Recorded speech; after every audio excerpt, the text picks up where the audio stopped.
Տիր մեդիան ներկայացնում է։ Ողջույն քեզ, հայ մարդ, եւ փառք մեր նահատակներին։ Շատ տարիներ առաջ դեռ Հայկ Ասատրյանն էր ասել. «Արթնացիր, հայ մարդ»,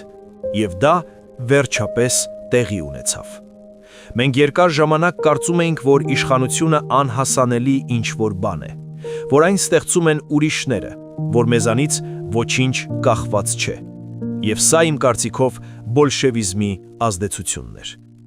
Եվ մինչև այդ արթնացումը սա արդեն համակարգային բնույթ կրող մի երևույթ էր։ Ալոները գալիս էին փոխարինելու բլոներին։ Բայց եկավ մի պահ, երբ պատմությունը ժողովրդին կանգնեցրեց պարզ ընտրության առաջ։ Կամ դու դառնում ես սուբյեկտ, կամ մնում ես արժանապատվությունը կորցրած անազգ ստրուկի կարգավիճակում։ Այս պայքարի սկզբում արդեն չկային կուսակցություններ, չկային շտաբեր, չկային փողեր։ Կային միայն մարդիկ, ովքեր պահել էին մի հազվագյուտ որակ, պատասխանատվություն ազգի առաջ։ Նրանք ազգային մտավորականությունն էին ներկայացնում։ Ուսուցիչներ, բժիշկներ, սպաներ, գիտնականներ, ռեժիսորներ, ինժեներներ և պարզապես լավ մարդիկ։ Նրանք, ովքեր չէին վաճառում հայրենիքը, քանի որ գիտեին նրա իրական արժեքը։ Նրանք չէին ձգտում իշխանության, նրանք ձգտում էին փրկության։ Սկզբում եղավ խոսքը, հետո միտքը, հետո անելիքները, ծրագրերը, հետո նժդեհյան ցեղակրոնության գաղափարը ծառայեց որպես այս ամենի հիմք,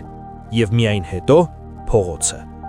Եվ հենց այստեղ փողոցում ամեն ինչ սկսեց փոխվել։ Երբ քաղաքացիները սկսեցին հասկանալ, որ խնդիրը միայն անունների ու դեմքերի մեջ չէ, ոչ միայն այդ ժամանակվա կառավարության մեջ։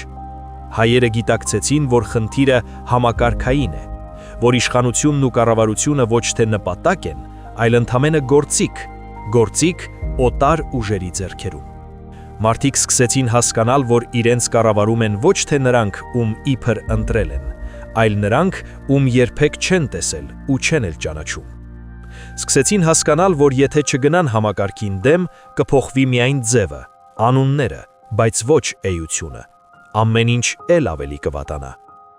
Ազգը և գիտակից քաղաքացիները ասացին իրենք իրենց։ Խնդիրը ոչ թե այս իշխանությունն է, խնդիրը այն համակարգն է, որը ծնունդ է տալիս նման իշխանությունների։ Եվ հենց այդ պահից պայքարը դադարեց լինել կուսակցական, այն դարձավ քաղաքացիական, ազգային, գոյաբանական, և հենց այստեղից սկսեց իրական փոփոխությունը։ Հենց այսպիսի Հայկ Ասատրյանի երազած արթնացմամբ ժողովուրդը կարողացավ անել այն, ինչը դեռ երկար տարիներ թվում էր անհնար։ Նա կարողացավ իշխանության բերել ոչ թե պատահական մարդկանց, այլ հրաշքով փրկված ազգի սերուցքին։ Ոչ նրանց, ովքեր խոստանում էին հարմարավետություն, այլ նրանց, ովքեր իրենց վրա վերցնում էին ազգի ճակատագրի պատասխանատվությունը։ Սա քաղաքական ընտրություն չէր, սա լինել կամ չլինելու ճամփաբաժան էր։ Բայց հիմա պատկերացնենք մյուս տարբերակը։ Պատկերացնենք, որ ժողովուրդը վախեցավ, որ ասաց ավելի լավ է ծանոթ չարը, քան անհայտը, որ իշխանությունը մնաց նրանց ձեռքում, ովքեր ղեկավարում էին երկիրը 2018 թվականից հետո։ Ինչ կլիներ հետո։ Հայաստանը կդադարեր լինել պետություն։ Ոչ միանգամից, աստիճանաբար, լուռ, գեղեցիկ խոսքերի տակ։ Սկզբում ինքնիշխանությունից հրաժարում, ռեալիզմի անվան տակ։ Թեև մինչ այդ էլ փաստացի լիարժեք ինքնիշխանություն գրեթե չունեինք։ Հետո բանակից հրաժարում, խաղաղության անվան տակ։ Հետո պատմությունից հրաժարում, նոր ինքնության անվան տակ։ Եվ երկիրը կդառնա ոչ թե պետություն, այլ վիլայետ, ուղղակի տարածք, առանց կամքի, առանց որոշում կայացնելու իրավունքի, առանց դիմադրելու իրավունքի, միջանցք, օտար շահերը սպասարկող միջանցք, որտեղ ճանապարհներ են կառուցում ոչ թե հայերի համար, որտեղ սահմաններ են պահում ոչ թե հայերի համար, որտեղ քաղաքականությունը գոյություն ունի ոչ թե հայերի ապագայի համար, այլ ուրիշների փողերի և շահերի համար։ Եվ ամենասարսափելին, ժողովուրդը աստիճանաբար կսովորեր դրան, կսովորեր ապրել առանց երազանքի, առանց արժանապատվության,